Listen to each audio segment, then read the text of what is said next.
नमस्कार. पुन्हा एकदा तुम्हा सगळ्यांचं स्वागत अमृता व्लॉग्स मध्ये. तर आपला नवीन उपक्रम सध्या चालू झालेला आहे, वाचन वसा हा उपक्रम सध्या चालू आहे आणि त्यातली एक कथा मी वाचलेली आहे आणि त्यातला दुसरा भाग मी आज घेऊन आले आहे. तर आजच्या भागात मी वाचणार आहे माझ्या आवडत्या लेखिकेच्या पुस्तकातली एक कथा. तर सुधा मूर्ती यांचं हे पुस्तक आहे, स्वर्गाच्या वाटेवर काहीतरी घडलं. तर ह्या पुस्तकातली एक छानशी कथा मी वाचणार आहे. ह्या पुस्तकात सुधाताईंनी त्यांच्याकडे ज्या कथा आलेल्या होत्या, म्हणजे त्यांनी एक कथाकथन स्पर्धा आयोजित केली होती, तर त्यांच्याकडे ज्या आलेल्या कथा होत्या त्यातल्याच काही कथा त्यांनी या पुस्तकामध्ये समाविष्ट केलेल्या आहेत आणि त्यातलीच एक कथा मी आज वाचणार आहे. पण त्याआधी आपण या पुस्तकाच्या मागे जे काही लिहिलं आहे ते वाचूया. आपल्यापैकी प्रत्येकाकडेच एक कहाणी असते जिच्यामुळे आपला जगण्यावरचा विश्वास दृढ होतो. सुधा मूर्तींच्या पुस्तकाच्या पानोपानी भेटणारी माणसं आणि त्यांच्या रोमहर्षक कहाण्या आपल्या मनावर कायमचा ठसा ठेवून जातात. पण या सर्व पुस्तकांमधून आपल्याला जी कोणी माणसं भेटतात ती सुधा मूर्तींच्या सामाजिक कार्याच्या निमित्तानं वेळोवेळी त्यांच्या आयुष्यात येऊन गेलेली असतात. अशाच प्रकारच्या कहाण्या इतरांच्याही आयुष्यात घडल्या असतील. प्रत्येकाकडे सांगण्यासारखं काहीतरी असेल. स्वर्गाच्या वाटेवर काहीतरी घडलं हा अत्यंत संस्मरणीय अशा 20 सत्यकथांचा संग्रह आहे. पेंग्विन प्रकाशनातर्फे जी खुली कथा स्पर्धा आयोजित करण्यात आली त्या स्पर्धेत उतरलेल्या असंख्य कथांचं सुधा मूर्ती यांनी जातीनं परीक्षण करून त्यातून उत्कृष्ट अशा 20 कथा निवडल्या. आपण आपल्या खडतर कष्टप्रद अशा दैनंदिन जीवनाची वाटचाल करत असताना हे जीवन आशा, श्रद्धा, दयाळूपणा आणि आनंद यांनी किती ओतप्रोत भरलेलं असतं याची प्रचिती या कथा वाचून आपल्याला येते. अत्यंत हृदयस्पर्शी आणि प्रेरणादायी अशा कथांचा हा संग्रह माणसाच्या चांगुलपणावर विश्वास ठेवणाऱ्या प्रत्येक वाचकाला मंत्रमुग्ध करून टाकेल. वा. चला तर मग आज आपण याच 20 कथांपैकी एक, आणि या ज्या आहेत त्या सत्यकथा आहेत, तर त्यातलीच एक कथा आज आपण वाचणार आहोत. कथेचं नाव आहे लाल गुलाब. माझे आजोबा कायम प्रसन्न आनंदी असत. आपल्या कुटुंबियांबरोबर वेळ घालवायला त्यांना मनापासून आवडत असे.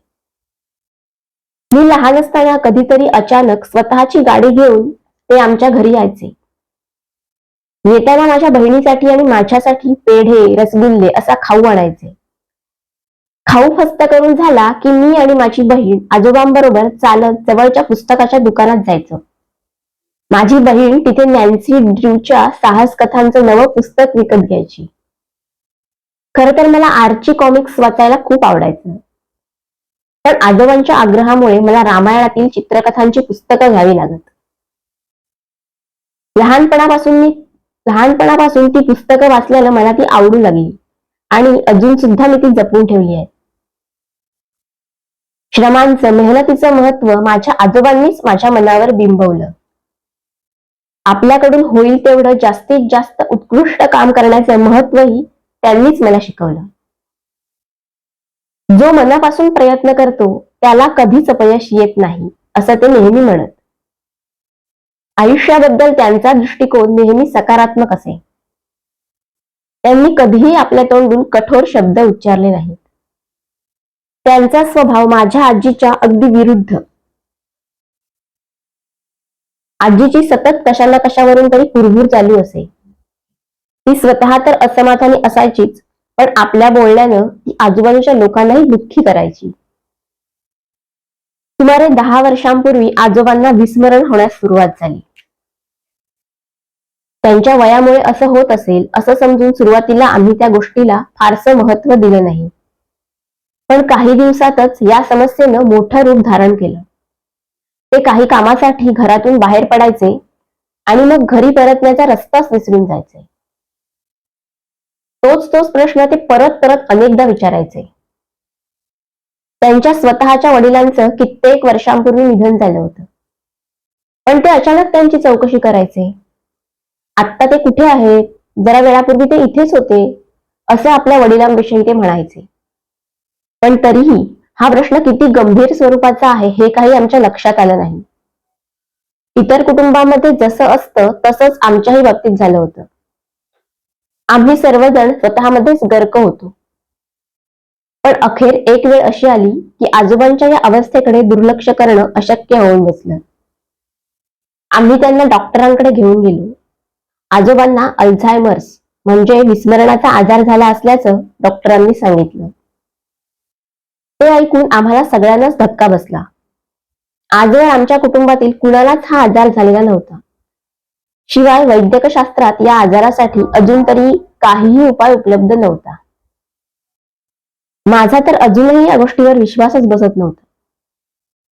आजोबांची तब्येत अगदी तंदुरुस्त होती. ते दररोज नेमानं योगासना करीत. त्यांचा आहारही योग्य असे. ते रोज सकाळी चालायला जात आणि नियमितपणे डॉक्टरांकडून आरोग्य तपासणी करून घेत असत. इतकं सगळं व्यवस्थित असताना सुद्धा त्यांच्या बाबतीत असं काही भलतंसलतं व्हावं हे एखाद्या दुःस्वप्नासारखंच वाटत होतं. माझी आजी काही फारशी शिकलेली नव्हती. तिनं तर या सगळ्या गोष्टीला साफ उडवूनच लावलं. त्यांच्या मनावर कसला तरी ताण आहे, त्यांना विश्रांतीची गरज आहे, असं ती वारंवार म्हणत राहिली. मला माझ्या आईची खूप काळजी वाटू लागली. आधीच तिला इतकं काम होतं, तिनं सतत आपल्या अवतीभोवती राहावं, आपला शब्द चुकून सुद्धा खाली पडू देऊ नये अशी तिच्या पतीची म्हणजे माझ्या वडिलांची अपेक्षा असायची. तिची मुलगी म्हणजे माझी बहीण शाळेत जायचं सोडून गावभर भटकत असायची आणि मी गणितात नापास होत होतो. आता आपण नियमितपणे आजोबांच्या घरी जाऊन त्यांना भेटत राहायचं असं आम्ही मनोमन पण केला. मला त्यांच्या सहवासात वेळ घालवायला आवडायचं. अर्थात आजकाल ते त्याच त्याच गोष्टी परत परत सांगायचे, पण त्यातही गंमत होती. ते त्यांच्या लाहोर मधल्या कॉलेजच्या दिवसामधल्या गोष्टी सांगत. ते ज्या घरात लहानाचे मोठे झाले त्या घराविषयी, त्यांच्या मित्रमंडळींविषयी, शेजाऱ्या बाजारांविषयी भरभरून बोलत. विख्यात बॉलिवूड अभिनेता देवानंद त्यांच्या शेजारी राहत होता, हे ते अगदी अभिमानानं सांगत.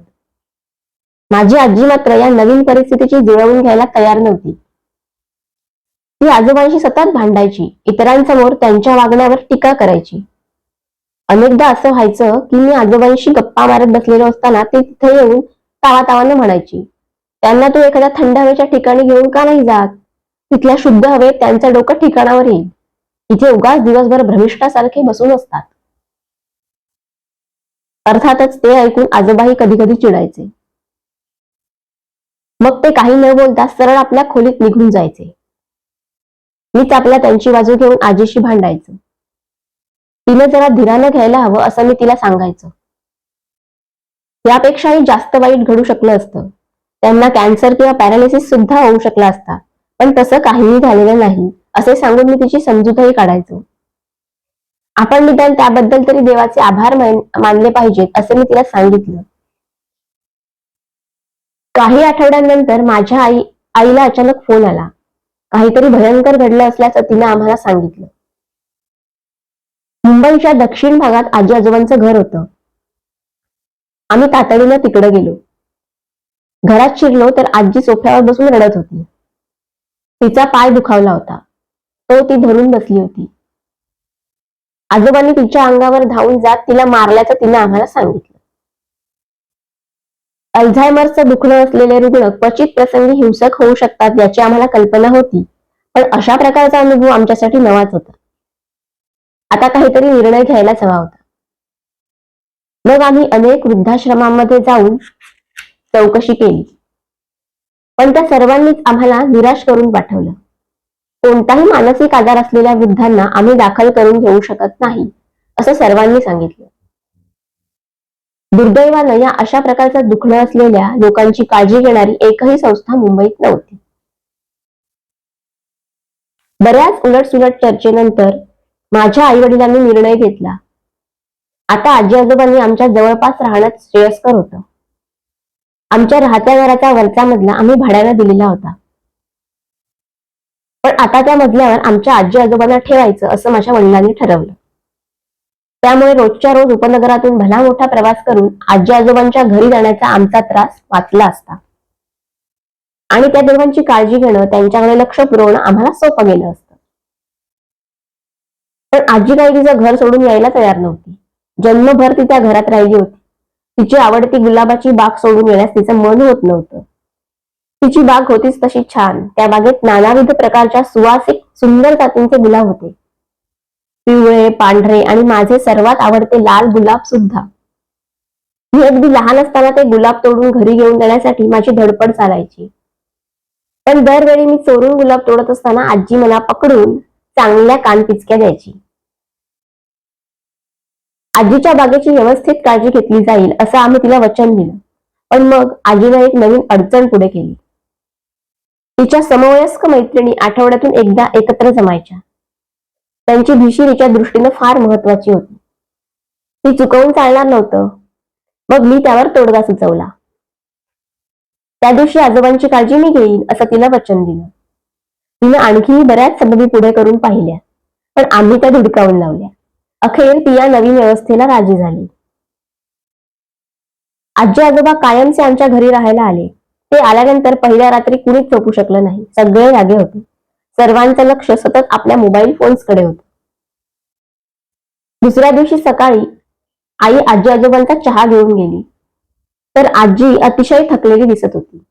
आजोबा मात्र चांगले तरतरीत आणि प्रसन्न होते. अगं, तू किती दमलेली दिसतेस, माझी आई आजीला म्हणाली. त्याचं कारण रात्रभर माझ्या डोळ्याला डोळा लागलेला नाही, आजी म्हणाली. ती भयंकर चिडलेली दिसत होती. तुझ्या वडिलांनी मला रात्रभर जागवलंय, ती म्हणाली.